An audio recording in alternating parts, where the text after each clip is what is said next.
지난 7월 27일 제 생일날이었는데요. 미래라이프 대학 시위가 시작됐습니다.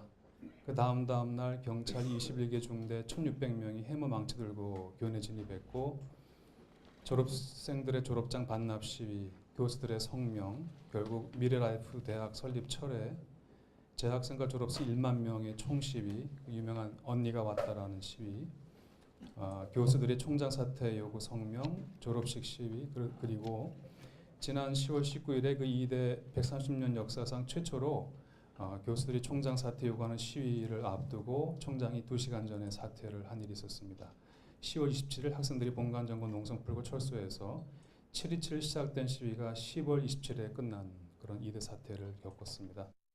이대생들의 시위를 소위 느린 달팽이 민주주의를 표방했다고 얘기를 하는데요. 일단 학생들이 이제 만민 공동에 만들어 의견 다 모았고, 현장 오지 못한 학생들을 위해서 이화영 게시판에서 몇천 명이 밤새 카톡으로 토론을 했고, 서로 보호하기 위해 철저히 익명성 유지했고, 처음부터 외부인 완전히 차단해서 이화인이라는 정체성으로 참여하게 했는데, 이런 차별화 전략이 거꾸로 성공하지 않았나 봅니다. 왜냐하면 한국에서 한번 운동권으로 매도되면 타격이 큰 상황에서 결과적으로 성공한 것 같습니다.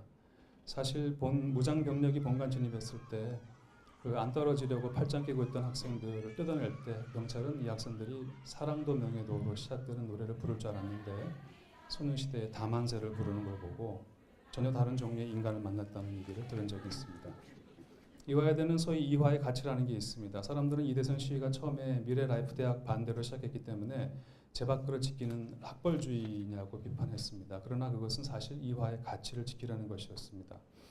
총장은 미래라이프 대학을 유치하면서 그것이 이화의 기독교적 가치에 맞는 사업이라고 강변했습니다. 집안이 가난해 고졸로 바로 대학에 올 수 없고 취직을 했던 여성들에게 교육의 기회를 주는 것이 소외된 여성들에게 교육의 기회를 주는 이화의 기독교 정신과 맞다고 했습니다. 하지만 그분의 주장은 사실 이화의 가치란 이름으로 이화의 가치를 훼손하는 것이었기 때문에 사람들은 더욱 분노했습니다. 그런 점에서 이번 이화의 위기는 이화 지도부가 이화의 기독교 정신을 상실한 데서 비롯됐다라고 저는 정리합니다. 사람들은 보통 위기가 언제 온다고 말하냐면 상황이 변하기 때문에 위기가 온다고 말하는데 저는 아니라고 생각합니다. 저는 위기는 상황이 변화해서 오는 것이 아니라 자기가 누구인지 자신의 정체성을 잃어버릴 때 오는 것이라고 생각합니다. 상황은 늘 변합니다. 개인이든 가정이든 교회든 국가든 자신의 본래 누구인지 자신의 존재의 이유와 목적이 무엇인지를 잃어버리면 찾아오는 게 위기라고 생각합니다. 교회가 하나님 나라라고 하는 자기의 정체성을 잃어버리는 순간 위기가 오고, 이 나라가 민주공화국이라고 하는 정체성을 잃어버린 순간 위기가 지금 왔다고 생각합니다. 이번 2대 시위는 사회의 정의로움에 대해서 우리 젊은이들이 깨어있다는 것을 알게 해주었습니다. 이대생들의 2016년 총시위는 작게는 이화대학 내 거버넌스를 개혁한 것이었습니다. 부끄럽지만 이대는 지난 26년간 한 사람이 지배해온 전근대적 제도와 구조를 가지고 있었습니다. 조금 크게는 정부의 관치에 맞선 투쟁이었습니다. 교육부는 대학재정 지원사업이라는 명분으로 대학 돈을 가지고 대학 간의 갈등을 유발했었습니다. 그리고 크게는 이 나라의 민주주의 회복에 전환점을 만들었던 계기가 되었던 것 같습니다. 학생들은 좀 총장이 나갔으면 하는 의미로 시위를 했더니 뜻밖의 한국 역사의 산파 역할을 하고 말았습니다. SNS에 어떤 학생의 말이 화두가 유명한 말이 되었지 않습니까?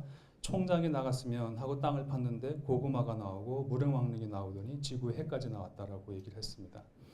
이번 2대 사태를 통해서 정유라와 최순실, 비선실제의 존재를 밝히고 최경희 총장이 사퇴하게 되었습니다. 박근혜와 최순실 모녀의 관계는 이대생들이 있었기에 수면에 올라왔고, 그래서 이대생들의 투쟁은 역사의 한 페이지에 민주주의를 위한 의미 있는 일로 기록될 것이라고 생각합니다. 훗날 역사적으로 이화여대 시위는 교내 문제로 국가의 비리 사태까지 밝히는, 그래서 국가의 기강을 바로잡는 나비 효과의 시발점이 되었다라고 정리하면 어떨까요?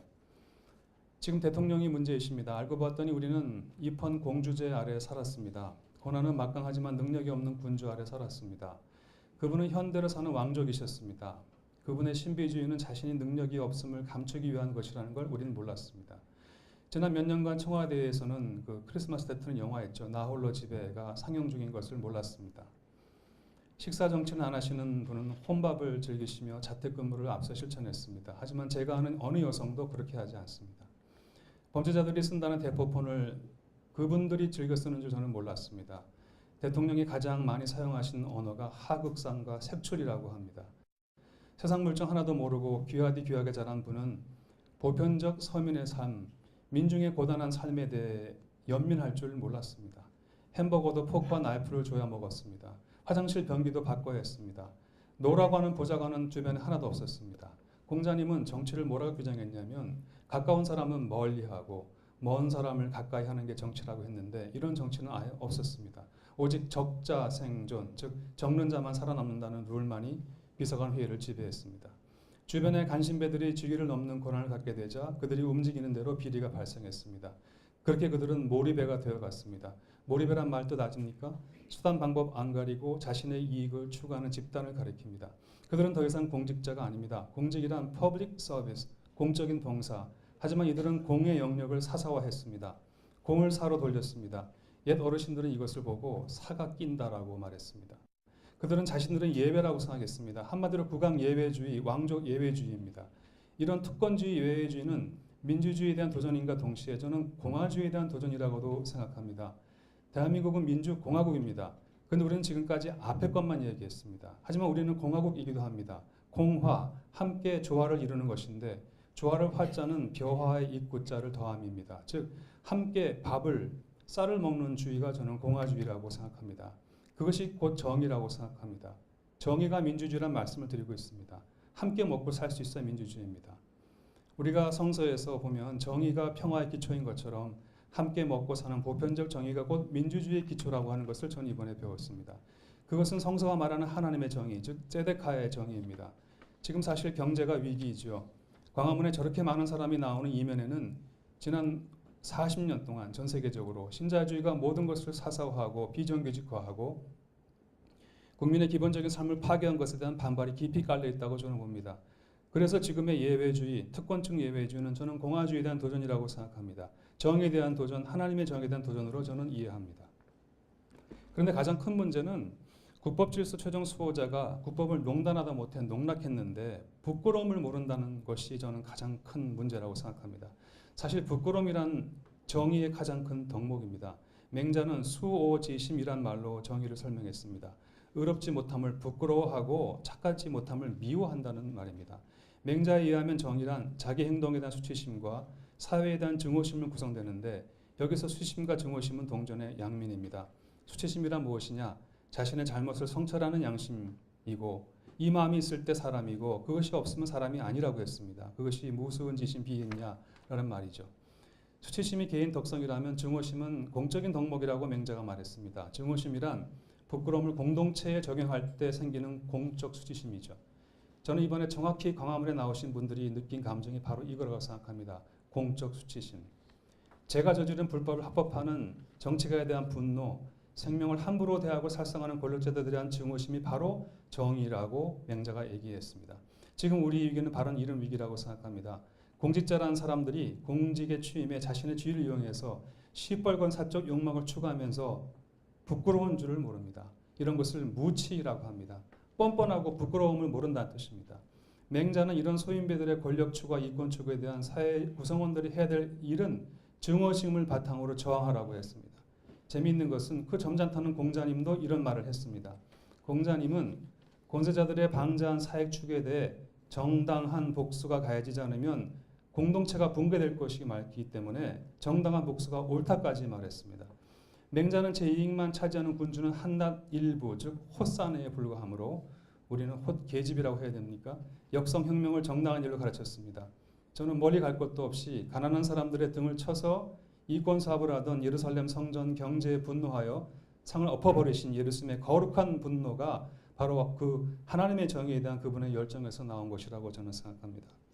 최근 표창원 의원이 최순실 사태 중심에 기독교가 있다고 해서 논란이 일었습니다. 어떤 목사님은 이게 무슨 해괴명측한 소리냐. 혼란에 빠진 나라를 위해 눈물로 기도하는 한국교회 앞에 사죄하라고 얘기했습니다. 이정현 새누리당 대표는 어느 교회 안수집사님이십니다. 대리 처방 프로포폴 처방 4.16 세월호 당일 박 대통령 시술 의혹 받고 있는 김영재 의원도 어느 교회 집사님이십니다.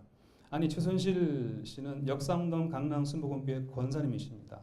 아버지는 사이비 종교 교주지만 순실은 언니 순득과 함께 기독교에 귀의했습니다. 2000년부터 순실과 순득은 교회 열심히 다녔습니다. 강남 순복음, 소망, 광림도 다녔습니다. 순득은 강남 순복, 죄송합니다. 제가 이름만 불러서 다닐 때 아들 결혼식을 거기서 했는데 떠들썩하게 했을 때 박근혜 대통령도 다녀가셨습니다. 장시호 씨는 명동 성당에 결혼했습니다. 식장에는 박근혜 대통령이 경호를 너무 많이 데리고 와서 눈살을 찌푸리게 했다고 합니다. 물론 장시호 씨는 교회나 성당보다 점집을 더 많이 다녔다고 합니다. 강남 대형교회를 전전하던 순실 씨는 몇 년 전부터 압구정 광림교회를 다녔습니다. 목사님과 매우 친하게 되었는데 몇 천만 원 단위로 헌금을 했고 교회를 리모델링 하겠다고 큰 소리 쳤습니다. 순실 씨는 자신이 교회에 다니는 사람이라 부리는 걸 더 좋아했다고 합니다. 물론 순실 씨는 절도 다니고 모든 종교를 다 따라다녔습니다. 그래서 그는 진정한 의미의 에큐메니스트입니다. 순실의 딸 정유라는 중학교 이후 교회는 안 나갔습니다. 압구정 등에 있는 점집을 더 많이 나갔다고 합니다. 이제 압구정 강림교회 교인이 된 이 순실, 순득과 이는 이 교회 대표 신자로 불렸습니다. 목사님이 자주 이 집안을 위해 기도했고 몇 년 전까지는 정윤혜 씨와 같이 나와서 있는데 이 교회 주보에 순실, 정윤혜, 유라가 헌금해낸 기원의 말을 제가 인용해 보겠습니다. 2014년 아시안게임의 당선, 이게 게임의 당선인지 모르겠는데요. 네, 당선되게 해주세요라고 이제 중절됐습니다만 2012년 2월 19일 정유라의 기도문입니다.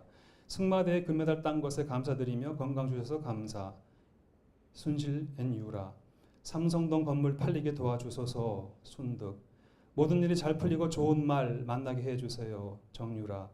좋은 믿음 갖게 해주셔서 감사합니다. 유라 앞날에 축복해 주옵소서. 순실 유라. 마지막으로 무사히 체전 마치고 건강하게 가족의 축복 주심에 감사.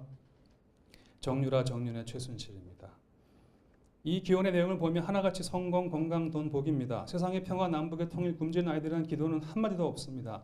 그들의 감사는 이렇게 이의적이고 무속적이었습니다. 저는 그래서 박근혜 최순실 게이트의 뿌리에 교회가 있다는 말이 과장이 아니라고 생각합니다. 오늘의 교회는 캐리그마, 즉 복음의 선포를 샤만적 기봉 신앙을 부추기는 설교로 전락된 캐리그마에 머물러 있습니다. 무당 굿은 박근혜 최순실이 세월호 7시간 때 했던 것이 아니라 평소 어쩌면 한국교회가 설교 시간 했는지도 모르겠습니다. 저번에 박 대통령은 우리 교단 어느 목사님 불러 자신은 무속굿을 절대 하지 않았다고 얘기했습니다. 기독교가 제일 싫어하는 걸 아니까요. 하지만 우리는 매주 어쩌면 교회에서 그런 기복적 신앙을 비는 그런 굿을 하고 있는지도 모르겠습니다. 서광선 교수도 우리 교단 목회자 시국 강연회에서 이렇게 얘기를 했습니다. 최태민 목사라는 사이비 기독교 목회자를 양산하고 있는 한국교회는 회개해야 합니다. 한국교회가 기복신앙으로 하나님의 축복을 왜곡해 천민자본주의, 돈과 만문을 섬기는 우상숭배 기독교로 만들었습니다. 최태민 목사와 같은 가짜 목사를 만들어낸 책임을 오늘 한국교회가 져야 합니다. 한국교회는 정의를 설교하지 않습니다. 사랑을 설교하지 않습니다. 평화를 설교하지 않습니다. 돈, 권력, 성공, 삼박작 축복을 위해서 교인들을 대형교회로 몰고 옵니다. 한국교회가 오늘의 박최 게이트를 만들어낸 주범입니다. 하나님 앞에 통렬히 회개해야 합니다. 저는 사실 단순히 이 문제가 기독교 신앙만의 문제가 아니라고 오늘 저는 한국교회가 조금 더 나가면 면죄부를 팔고 있다고도 신학적으로 봅니다. 믿기만 하면 뭔 짓을 해도 구원받는다는 새로운 종류의 면죄부를 한국의 개신교회가 팔고 있습니다. 바로 그 면죄부를 사면서 아무 죄식 얻게 된 최순실이 오늘 국정농단의 괴물이 되었습니다. 한국교회가 최순실을 키웠습니다. 김영재를 키우고 수많은 독실한 기독교인 국정농단자들을 키웠습니다. 그래서 지금 게이트의 몸통이 한국교회란 말이 틀리지 않습니다. 한국교회는 이제 피 묻은 돈, 부정축대한 돈, 헌금 받기를 거부하면 어떨까요? 아무 돈이나 받는 교회가 문제라고 생각합니다. 그리고 이제 받은 것이 부정한 돈으로 판명되면 사회로 환원하면 안 되겠습니까? 지금 그 헌금이 혹시 면죄부 수익금은 아닌지, 면죄부 판매금은 아닌지 2017년 종교개혁 500년을 앞두고 한국교회가 철저하게 반성하면 좋겠습니다. 가톨릭 교회도 예외는 아닌 것 같습니다. 함세영 신부는 박근혜는 범죄의식이 없다. 신학적으로 말하면 비뚤어지고 거짓된 양심을 가진 사람이라 비판하면서 화살을 교회 안으로 돌렸습니다. 박근혜는 성신여 중 성신여고라는 가톨릭 학교에서 교육받았습니다. 또 서강대에서 예수의 신부들의 교육을 받았습니다. 그런 의미에서 가톨릭 교회가 오늘의 사태에 책임이 있다고 그는 통감했습니다. 그러면서 교인들이 세상을 향해 민주주의 외치다가 교회 안으로 돌아오면 교회 권력자인 주교부터 찾는다고 비판했습니다. 그래서 교회 안에 박근혜, 교회 안에 최순실 사건이 내재해 있다고 우리 안을 성찰하라고 이야기했습니다. 과연 한국교회 모든 것이 주교를 중심으로 이루어지는 권력 구조는 변하지 않는다는 이 함성 신부의 말이 가톨릭 교회의 말의 말일까요? 가톨릭 교회만의 말일까요? 예수님이 꾸짖은 사람은 종교인이었습니다. 예수님은 1차적으로 종교인들의 회개를 촉구한 것으로 성경에 보입니다. 당시 이스라엘 종교인들은 나라를 빼앗긴 상황에서도 상류층이었고 지배계급이었습니다. 그러므로 함신부님은 교회가 내적 쇄신, 권력으로부터 혁명을 해야 한다고 주문합니다.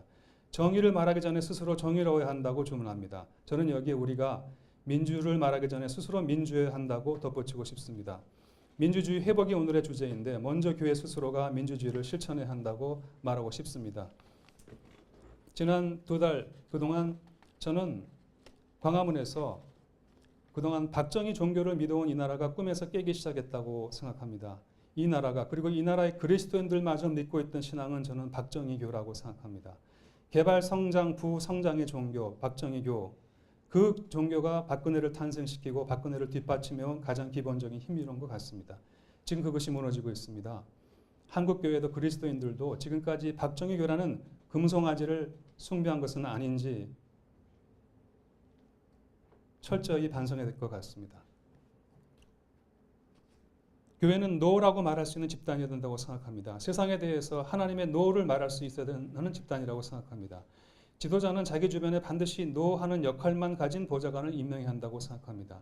그런데 하나님께서 세상을 향해 임명한 그 보좌관 역할이 저는 교회라고 생각합니다. 직원입니다. 직원은 단순한 비판이 아니라 늘 대안을 가진 것이어야 합니다. 저는 그것이 성서가 말하는 예언자라고 생각합니다. 성서의 예언자 예자는 미리 예자가 아니라 예치하고 예금할 때 예자, 즉 하나님의 말씀을 가슴에 예금해 두었다가 왕 앞에 가서 겁없이 퍼부은 자가 예언자. 바로 세상을 향한 위정자를 향한 왕을 향한 하나님의 빅노를 말할 수 있는 역할을 이제 교회가 해야 되지 않나 생각합니다. 어떤 분은 이런 말을 하더라고요. 죽 서서 누구를 주면 안 된다고. 이번에 탄핵이 되더라도 그것이 저는 정권 교체에 실패하면 안 된다고 생각합니다.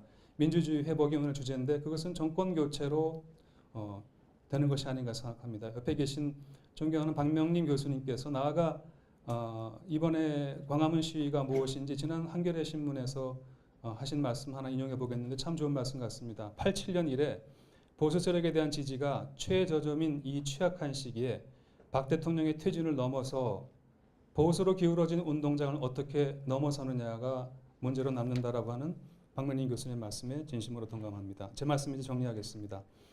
세월호 가족들의 노래 가운데 어둠은 빛을 이길 수 없다. 다 아시죠? 노래 가사가 있습니다. 왜냐하면 제가 생각하기에 어둠은 하나의 실체가 아니라 단순한 빛의 부재이기 때문에 어둠은 빛을 이길 수가 없는 것입니다.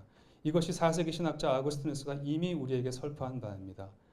어둠이 빛을 이길 수 없는 것은 어둠은 빛이 없을 때만 어둠이기 때문입니다. 우리가 촛불을 들어 광화문에 밝힐 때 이미 어둠은 존재할 수 없게 됐다고 저는 믿습니다. 조금 있으면 성탄이 옵니다. 우리는 이때 고요한 밤, 거룩한 밤, 그리고 틀린 가사로 어둠에 묻힌 밤이라고 노래합니다. 하지만 이 노래의 원 가사는 어둠에 묻힌 밤의 원 가사는 All is bright입니다. 가사가 번역이 완전히 잘못됐습니다. 2000년 전 베들레헴 들판은 전깃불 하나 없는 캄캄한 칠흑 같은 밤이었지만 이 세상에 빛으로 오신 아기 예수로 인해서 온 세상이 모든 것이 환하게 밝았다. 그래서 All is bright인데 우리는 어둠에 묻힌 밤이라고 엉뚱하게 노래하고 있습니다. 오늘 24일 토요일 성탄절 전야에 광화문과 이 나라 곳곳에 이 예수 그리스도의 생명의 빛이 타올라 어두운 이 나라가 환하게 빛나게 되기를 진심으로 기도합니다. 감사합니다.